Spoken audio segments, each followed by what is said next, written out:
आज आप देखने वाले हैं 2019 में आई 4x4 मूवी को। जितना ही इसका नाम अजीब है, उससे भी ज़्यादा इस फिल्म की स्टोरी अजीब है। मूवी स्टार्ट होती है एक नेबरहुड में, जहां हर जगह सिक्योरिटी और कैमरे लगे हुए हैं। देखकर तो ऐसा ही लगता है जैसे यहाँ चोरों का कुछ ज़्यादा ही आना जाना लगा रहता है। इसीलिए तो यहाँ पर हर जगह कैमरे और सिक्योरिटी मौजूद है। इसी बीच हम देखते हैं सीरो नाम के एक लड़के को, जो यहाँ आया है चोरी करने के लिए।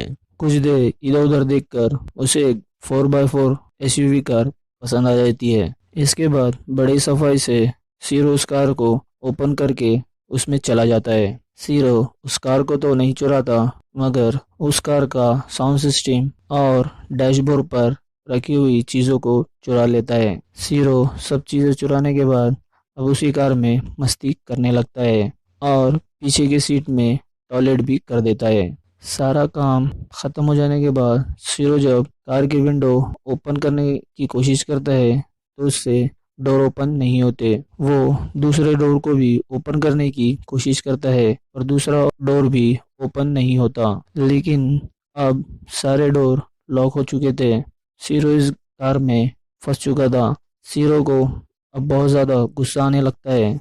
अब सिरो कार के पीछे जाकर कार के पीछे के शीशे को लात से मारता है ताकि वो टूट जाए, पर ऐसा नहीं होता और शीशा भी नहीं टूटता। और शीशा टूटे भी कैसे, शीशा बुलेट प्रूफ जो है। अब सिरो डोर के प्लास्टिक वाले पार्ट को निकाल कर उसमें हाथ डालकर डोर ओपन करने की कोशिश करता है, मगर इसी बीच सिरो के हाथ को चोट लग जाती है।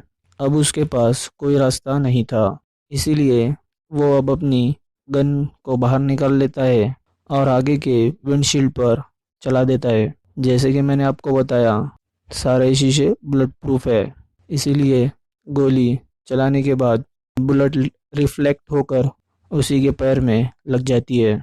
सीरो की सिचुएशन और भी ज़्यादा ख़राब हो चुकी थी। ब्लड को रोकने के लिए सीरो अपनी टी शर्ट निकाल कर पैर पर बांध लेता है ताकि ब्लड रुक जाए।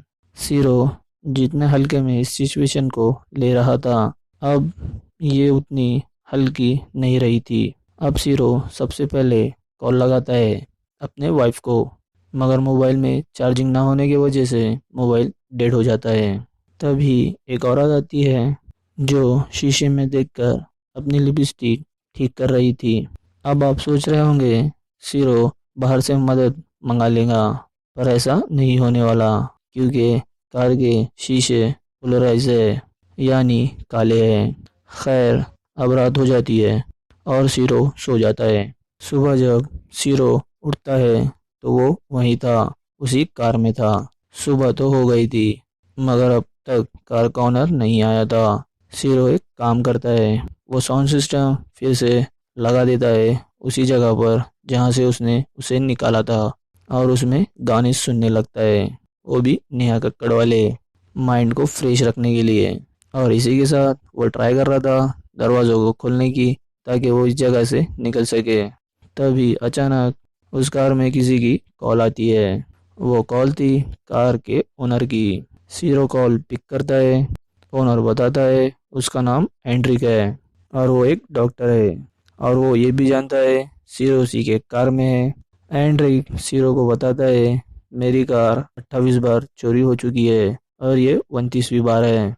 एंड्रिक उस कार की खूबियाँ बताता है कि कार के पूरे कांच बुलेट प्रूफ है और पोलराइज भी है, और साथ ही साथ पूरी कार साउंड प्रूफ भी है। सीरो के कार के अंदर आने के बाद पूरी कार लॉक हो चुकी है, अब ये कार नहीं खुलने वाली, और एंड्रिक इस कार को अपने मोबाइल से पूरा कंट्रोल कर सकता है। सीरो की खबर इस कार में ना बन जाए। सीरो ये सब सुनकर एंड्रिक को गाली देने लगता है। अब कॉल कट हो जाती है और चालू हो जाता है एसी, वो भी पूरा फुल पावर में। सीरो अब सर्दी के मारे कांपने लगता है। वो अपने घाव से टी शर्ट निकाल कर फिर से पहन लेता है ताकि सर्दी थोड़ी कम लगे। अब वो कोशिश कर रहा था एसी के सभी छेदों को बंद करने की, पर यह काफ़ी नहीं था। देखते ही देखते सारी कार जमने लगती है। कुछ समय बाद एसी बंद हो जाता है। सीरो राहत की सांस लेता है। फिर से आता है एंड्रिक का कॉल। सीरो से पिक करता है। एंड्रिक सीरो से क्वेश्चन करता है अगर तुम्हारा बेटा चोरी करते हुए पकड़ा जाए तो तुम क्या करोगे? सीरो बिना कुछ सोचे समझे उसे कहता है, मैं उसे पुलिस के हवाले कर दूंगा। एंड्रिक बोलता है, गलत। कोई भी पिता अपने बेटे को पुलिस के हवाले नहीं करता। कुछ समय बीत जाता है और सीरो उसी कार में था। वो कार के बाहर देखता है, उसे नजर आती है एक पुलिस की वैन। उस कार से एक पुलिस वाला उतरता है और इसके कार के पास में आकर देखता है, कार का चक्कर लगाता है। सीरो कार में ही जोर जोर से चीखने लगता है। पुलिस वाला कार का चालान रखकर चला जाता है और चालान भी इस चीज़ का पोलराइज गिलास होगा। कुछ समय बाद बारिश शुरू हो जाती है। सीरो अंदर प्यास से मर रहा है और बाहर बारिश हो रही है। एंड्रिक फिर से कॉल करता है और वो पूछता है सीरो का पूरा नाम और आईडी। सीरो उसे सब कुछ बता देता है। इसके बदले सीरो को मिलता है पानी। सीरो कार के बैक सीट पे जाता है और वहाँ से एक पाइप को निकालकर एक बोतल में पानी को भरने लगता है। और वो पानी भी किस चीज़ का है? कार वॉश करने का। सीरो बिना कुछ सोचे समझे उसे पी जाता है। अब फिर से रात हो जाती है। सीरो को भूख भी बहुत लगी थी। जब एंड्रिक सीरो को फिर से कॉल करता है, सीरो उसे सब कुछ बता देता है कि उसके पैर में गोली लगी है और उसे बहुत तेज़ फीवर भी है। एंड्रिक सीरो की बात सुनने के बजाय कर देता है कार का हीट ऑन। कुछ देर बाद सीरो की ये हालत हो चुकी थी।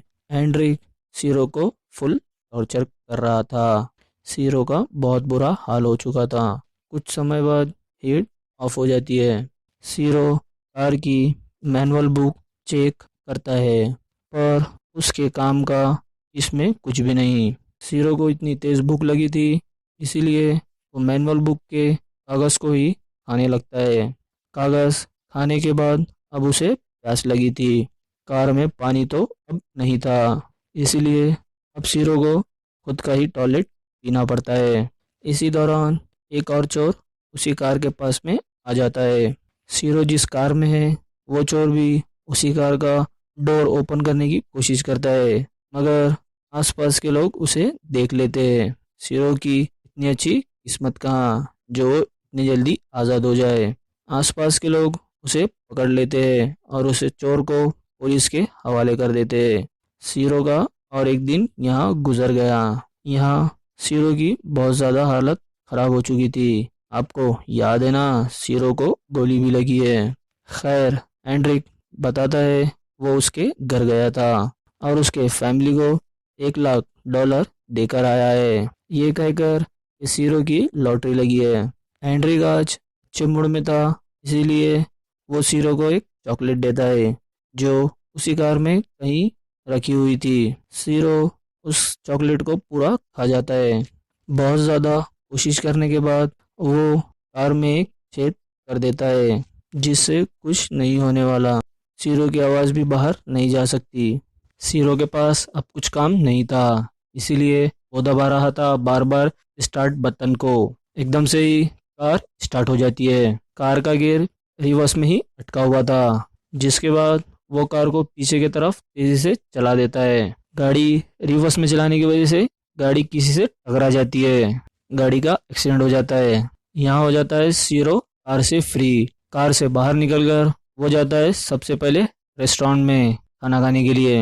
रेस्टोरेंट में जाने के बाद वो उठाता है कुछ बर्गर और एक पानी की बोतल और बैठ जाता है टेबल पे खाना खाने के लिए। उसी समय सीरो के पास में आता है गार्ड जो मांगता है उससे पैसे। खाने के तो पैसे लगेंगे ही ना, सीरो के पास पैसे कहाँ। सीरो बिना कुछ सोचे समझे उस पर गन फायर कर देता है। यहाँ सीरो का सपना एंड हो गया। उसे सपने भी ऐसे आ रहे हैं। सीरो इस कार में बहुत ज़्यादा परेशान हो चुका था। वो सुसाइड करने का सोचता है पर वो ऐसा नहीं कर पाता। सीरो की इतनी अच्छी किस्मत कहाँ। यहाँ आता है एंड्रिक का फिर से कॉल। दोनों कुछ बातें कर ही रहे थे कि एंड्रिक आ जाता है कार के सामने। फाइनली हम एंड्रिक को देख पाते हैं। सीरो देखने के सिवा और कुछ भी नहीं कर सकता था। एंड्रिक कार में इंटर होता है, सीरो के बाजू वाले सीट पर बैठ जाता है। सबसे पहले एंड्रिक सीरो के पास की गन साइड में रखता है। दोनों कुछ बातें कर ही रहे थे। इसी दौरान एंड्रिक को आता है कोई कॉल। एंड्रिक कॉल में बिजी था। सीरो इस मौके का फायदा उठाता है और एंड्रिक पर गोली चला देता है। फाइनली सीरो इस कार से आज़ाद था। सीरो रेंगते हुए आगे बढ़ रहा था, पर उसमें इतनी भी ताकत नहीं थी। शीरो हवा में कुछ गोलियां फायर करता है ताकि उसकी मदद के लिए कोई आ सके। उसकी मदद के लिए तो कोई नहीं आता, पर एंड्रिक आ जाता है। एंड्रिक को गोली छूकर निकल गई। वो शीरो को पकड़ के फिर से कार में ले जा रहा था। इतने में ही यहाँ आ जाती है एक ऑफिसर। ऑफिसर के कहने पर भी एंड्रिक उसे नहीं छोड़ता। एंड्रिक उसे बताता है ये हम दोनों का आपस का मामला है, तुम इससे दूर ही रहो तो अच्छा है। कुछ ही समय में यहाँ पर काफ़ी लोग और पुलिस आ चुकी थी। यहाँ हम पब्लिक के रिएक्शन देख सकते हैं। कोई कह रहा था शीरो को जाने दो, तो कोई कह रहा था शीरो को मार दो। पुलिस भी एंड्रिक को समझा रही थी, शीरो को मारकर तुम्हें कुछ नहीं मिलने वाला और ना ही कुछ बदलने वाला है। एंड्रिक यहाँ पर फंस चुका था। एंड्रिक तो बस शीरो को बस सबक सिखाना चाहता था ताकि दोबारा कोई भी चोर ऐसी चोरी ना करे। एंड्रिक यहाँ समझ चुका था कि वो बहुत बुरा फंस चुका है, इसीलिए वो शीरो को छोड़ देता है और चला जाता है कार में। कार में जाते ही उसने ऑन कर दिया था टाइमर और कार के साथ खुद को कर लेता है ब्लास्ट। शीरो की जान बच जाती है। हमें बताया जाता है शीरो कुछ दिन में छूट जाएगा। किसी ने भी नहीं सोचा था मूवी का एंड ऐसे होगा। एंड्रिक एक आम इंसान था जिसको 28 बार लूटा जा चुका था। इन सब से परेशान होकर उसे ये कदम उठाना पड़ा। वो तो सिर्फ शीरो को सबक सिखाना चाहता था, लेकिन उसका प्लान फेल हो गया। अगर वो शीरो को मार देता तो सबकी नज़रों में कातिल बन जाता, इसीलिए उसने सेकंड ऑप्शन चूज़ किया। मिलते हैं नेक्स्ट वीडियो में, जब तक के बाय बाय।